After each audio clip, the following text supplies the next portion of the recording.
E hoje voltando a fazer vídeos aqui do canal Veículos da História sobre personalidades. E hoje nós vamos falar de uma personalidade muito especial que nos deixou recentemente. Ele, Joseph Aloysius Ratzinger. É ele mesmo, o nosso Bento XVI. É interessante você ver a história de algumas pessoas que se tornaram santas ou de algumas personalidades da Igreja Católica, como o Papa Bento XVI. O Papa Bento XVI, ele nasce em um sábado de Aleluia, e ele é batizado no dia seguinte. Nos primórdios, a Igreja costumava batizar as crianças logo depois do seu nascimento. Então, no dia seguinte, no domingo de Páscoa, Bento XVI foi batizado, então, Joseph Aloysius Ratzinger. Ele nasceu no dia 16 de abril de 1927 e nos deixou recentemente no dia 31 de dezembro de 2022. Tem uma história interessante da vida de Bento XVI, de Joseph Ratzinger, da participação dele na Segunda Guerra Mundial. Então, como nós todos sabemos, ele alemão, acabou participando da Segunda Guerra Mundial. Ao final da guerra, ele ficou um tempo prisioneiro, e aí vem um outro destaque. Ele foi liberto desse campo que ele estava ainda como prisioneiro, na noite de sexta-feira do Sagrado Coração. Então, todo um vínculo espiritual aí que a gente já podia ver na vida de Bento XVI. Em 29 de junho de 51, com o seu irmão, ele foi ordenado sacerdote. E outro destaque incrível da vida de Bento XVI é a participação como especialista em teologia do Concílio Vaticano II. Então ele participou lá como especialista em teologia. E fica muito marcante na história de Bento XVI essa participação, porque ele pôde participar dessa nova reestruturação da igreja. Então ele participou de todo esse processo do Concílio Vaticano II, depois de todo esse período pós-concílio. E aí, com um destaque que em 1972, com Hans Urs von Balthasar e Henri de Lubac, ele funda a revista que vai dar respostas à crise que começou a se instalar ali, principalmente com relação à teologia e à cultura, no pós-concílio. Então ele deu respostas positivas de tudo que foi feito no Concílio Vaticano II, e Bento XVI foi um dos grandes defensores desse concílio. Então ele participou como teólogo no Concílio Vaticano II, ali auxiliando, e depois ele participa de todo o processo até os dias atuais da igreja. Ele se tornou papa. Ele, por um grande tempo, ele foi prefeito da Congregação para a Doutrina da Fé de 1981 a 2005. Então, um período muito grande. Ele se tornou bispo no dia 24 de 3 de 77 e depois se torna cardeal no mesmo ano, no dia 27 de junho também de 77. Ele participou de 3 conclaves, que são aquelas reuniões que definem quem será o Papa, a de João Paulo I, João Paulo II, e também participou da sua própria nomeação, e depois veio a ser Bento XVI. Ele foi eleito Papa no dia 19 de abril de 2005, e ele escolhe Bento XVI, Benedicto.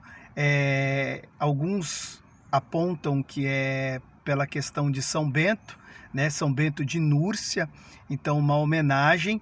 E ele é o Bento XVI, então a gente pode aí ver que antes dele 15 outros papas usaram esse nome.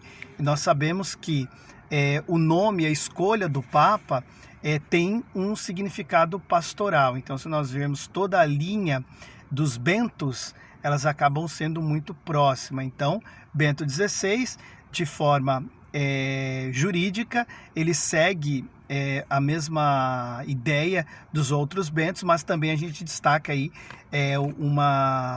um grande carinho que ele tinha por São Bento de Núrcia, e ele acaba usando esse nome de Bento XVI para nós aqui. Em 11 de 2 de 2013, ele anunciou a renúncia, e em 12 de 12 de 2012, ele também faz algo muito interessante ainda como Papa, que é inaugurar uma conta no Twitter. Então ele inaugura uma conta no Twitter, muito interessante aí para melhorar a comunicação com os fiéis e com o mundo católico. Ele esteve no Brasil de 9 de maio de 2007 a 13 de maio de 2007 para abrir a Conferência Geral do Episcopado Latino-Americano e Caribenho lá no Santuário de Aparecida. Muito interessante porque ela foi presidida, essa reunião, pelo Papa Francisco, até então Jorge Bergoglio, ele que presidiu todo esse encontro aqui que aconteceu em Aparecida, que virou um documento muito famoso e que é um marco também na história da igreja aqui na América Latina e na igreja caribenha. Ele canonizou no dia 11 de maio de 2007 Santo Antônio Galvão. Eu tenho a felicidade, tive a oportunidade de estar presente nesta Santa Missa de canonização, missa essa presidida por Bento XVI. É uma alegria muito grande ter tido essa oportunidade de participar de uma Santa Missa celebrada por um Papa. Depois eu também tive a oportunidade lá em Aparecida, quando o Papa Francisco esteve aqui, de participar também. Ele escreveu 3 encíclicas, tem uma que é muito especial, que é Deus Caritas Est, que é sublime. Quem tiver a oportunidade de ler, faça essa leitura. Os textos de Bento XVI são incríveis, e títulos publicados são aproximadamente 600 títulos de autoria dele. Então isso coloca Bento XVI como um dos cristãos católicos, um dos teólogos que mais escreveu aí na história. E como eu já mencionei para vocês, a importância que ele teve de participar do Concílio Vaticano II, ser prefeito da Congregação da Doutrina da Fé, e aí depois se tornar Papa, e depois renunciar, mostrando a esse mundo que é apegado ao poder, esse mundo que é apegado às coisas do mundo, que você pode renunciar, que você pode se esvaziar, e se você perceber que você não tem condições, ou até de dar oportunidade para outras ideias, isso é muito importante. Esse exemplo que Bento XVI deu deve muito ser seguido dentro da Igreja Católica, as pessoas darem espaço para outras pessoas atuarem também. Essa renúncia de Bento XVI, eu acho que esse é o maior marco que ele teve, né? O desapego àquela cadeira, que é uma cadeira de importância.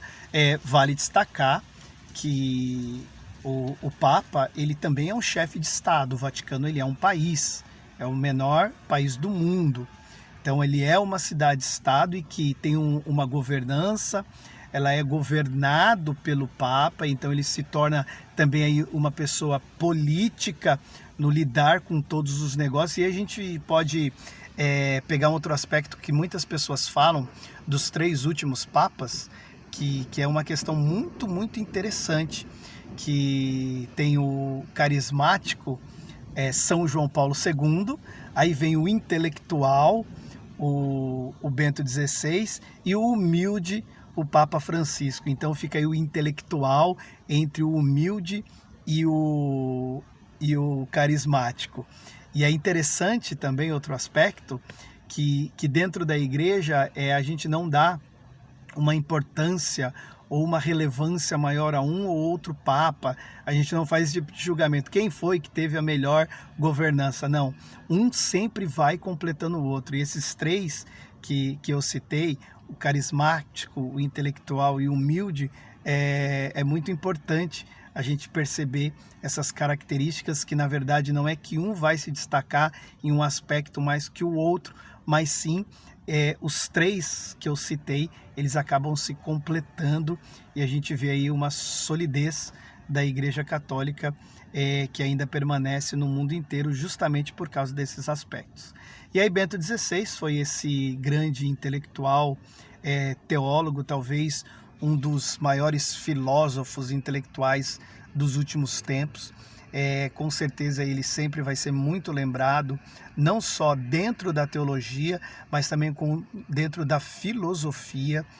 Seus pensamentos são muito profundos e que tiraram muitas dúvidas ao longo das últimas décadas de fiéis católicos, os seus escritos. Então fica aqui esse registro, não poderia ficar sem falar sem Bento XVI, né? Sem falar de Bento XVI, eu fico até emocionado de falar de Bento XVI, e que sem dúvida alguma ele está agora nos manjares do Senhor, né? Aproveitando esses manjares do Senhor no céu.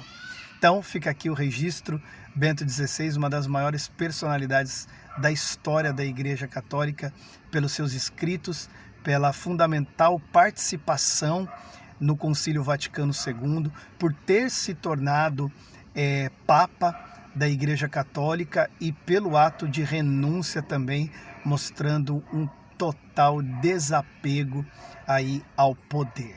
Então fica aqui esse registro histórico da passagem nesse mundo do nosso querido Joseph Aloysius Ratzinger, o nosso amado Bento XVI.